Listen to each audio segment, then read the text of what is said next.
Mayroong isang mahirap na bata na nagngangalang Javi. Nakatira siya sa isang barong-barong na bahay kasama ang kanyang ina sa lalawigan ng Maynila. Dahil sa kahirapan, hindi siya nakapag-aral. Ang kanilang kinukuhanan lamang ng pera ay galing sa paglilimos. Nay, ito na po ako. Oh, anak. Yan ka na pala. Kumusta araw mo? Marami ka bang nakuha sa paglilimos ngayong araw? Inay, sorry ha, pero hindi gaano eh. Ay nako, sa susunod raramihan mong paghihingi ha. Kung hindi, wala naman tayong kakainin ngayong gabi. Hanggang bukas makalawa. Opo, inay. Inay, Anak, parang hindi gumagaling yung ubo niyo, inay ah. Magpakonsulta ka na ho. ay anak. Huwag kang mag-alala. Simpleng ubo lang ito. Sige, inay. Nakalipas ang isang araw, Mare, ang galing at ang sipag talaga ng iyong anak, no? Oo nga, masunurin pa. Mare, napansin ko lang ha, parang hindi gumagaling ang iyong ubo. Magpakonsulta ka na nga. Halika, sasamahan kita.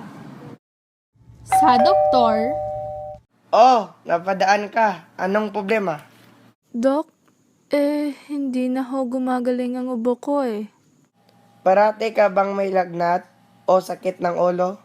Opo. Sige, nasulat ko na ang mga test na dapat mong kunin sa reseta mo at agad kang magpakuha ng test sa labas, ha? Dok, ito na po yung resulta. Ma'am, sorry ho ha. Nakita ko dito sa test nyo mayroon kayong TB at medyo malala na siya. Dahil hindi naagapan kaagad, ito ang mga gamot na kailangan mo inumin. Inumin mo iyan ng 3 beses bawat araw, ha? umuwi na agad ang ina ni Javi kahit na malungkot at mahirap, kinaya niya pa din. Inay, mano po. Oh anak, nandito ka na pala. Kumusta araw mo? Okay lang ho, inay. Medyo naparami ho ang aking nakuha sa paglilimos ngayong araw. Ikaw ho. Okay lang naman. Inay, ano ito? Anak. Inay, may sakit ho kayo? Anak, oo. Huwag kang mag-alala. Kaya ni nanay ito. Ako pa. Nakalipas na ang maraming buwan, ang sakit ng ina ni Javi ay lumalala na. Isang araw habang naglilimos siya ng pera sa EDSA, Javi! O tita, ano po yon? Halika at sumama ka sa akin. Ha? Bakit ho, tita? Ang iyong ina! umuwi agad si Javi kasama ang kanilang kapitbahay. Inay! Javi, huwag kang mag-alala. Nasa magandang lugar na ang iyong ina ngayon. Dahil labag sa batas, hindi pwedeng kupkupin ng kanyang kapitbahay si Javi ng basta-basta na lamang. Magandang umaga ho, taga DSWD po ako at hinahanap ko lang ho si Javi. Bakit ho? Hindi ko kasi pwede na kupkupin niyo lang ang bata dahil wala pa siya sa tamang edad. Javi, halika nga dito. Bakit ho, tita? Javi, siya si Kuya Rich na taga DSWD. Kukunin ka muna nila ha. Hindi ka kasi pwede ditong tumira ng patagalan eh. Ha? Sige na, Javi. Mag-impake ka na at aalis na kayo. Tita, wag po. Hindi ko gustong umalis dito. Alam ko, Javi. Hindi ko din gusto, pero wala tayong magawa eh. Sumama si Javi sa taga-DSWD at tumagal din siya sa bahay ampunan. Bagamat may dalawang may kayang mag-asawa na nagngangalang Hans at Eliana na walang anak. Magandang araw ho. Ako ho si Liana at siya ho si Hans, ang aking asawa. At naghahanap po kami ng isang anak. O magandang umaga, sige, umupo muna kayo.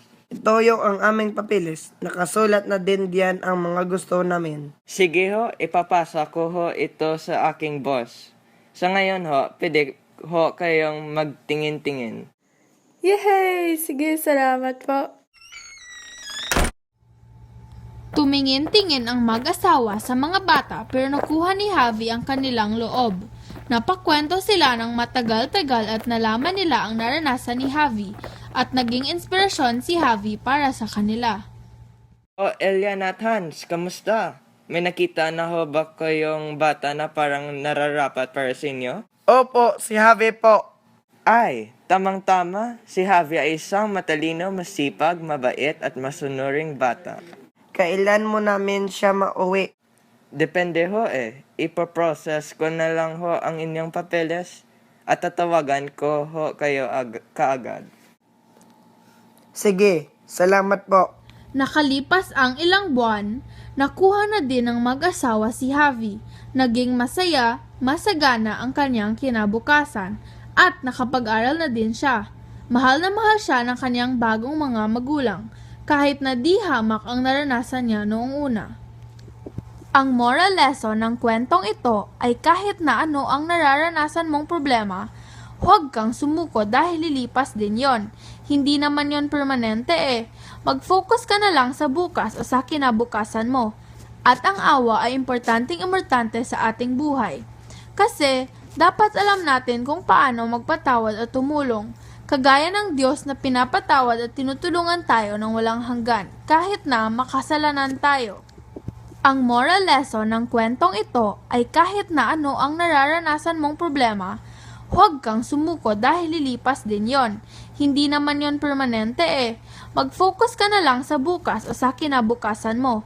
At ang awa ay importante sa ating buhay. Kasi dapat alam natin kung paano magpatawad at tumulong.